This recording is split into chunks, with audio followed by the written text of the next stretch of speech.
রব্বুল আলামিন, পৃথিবীর কোনো মানুষ আমার গুনাহ সম্পর্কে জানে না, তুমি আমার গুনাহ সম্পর্কে জানো। আমি এমন গুনাহ করেছি আমার বিবি জানে না, বিবি গুনাহ করেছে আমি জানি না।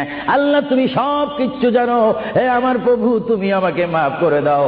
আমার আল্লাহ বলে, তারপরও যদি তোমাদেরকে আমি মাফ না করি, তারপরও বান্দা তোমরা আমার রহমতের দরজা থেকে ফিরে যাইও না। আমি তোমাদেরকে হুকুম দিচ্ছি, ওয়ালাউ আন্নাহুম ইয যালামু আনফুসাহুম যাউকা, বান্দারে যদি গুনাহ করে ফেলো আমার রহমত থেকে মুখ ফিরিয়ে তুমি চলে যাইও না। বান্দা, আকাশ পরিমাণ যদি গুনাহ করো, পাতাল পরিমাণ যদি গুনাহ করো, সাগরের পানি পরিমাণ যদি গুনাহ করো, পাহাড় তুলনায় যদি তুমি গুনাহ করো, আমার দরবার থেকে তুমি নিরাশ হইও না। বান্দা, আমি তোমাকে একটি রাস্তা পাঠাই দিচ্ছি, একটি পথ তোমাকে আমি দেখাই দিচ্ছি। সেই পথটি কোন পথ তোমরা জানো? ওয়ালাউ আন্নাহুম ইয যালামু আনফুসাহুম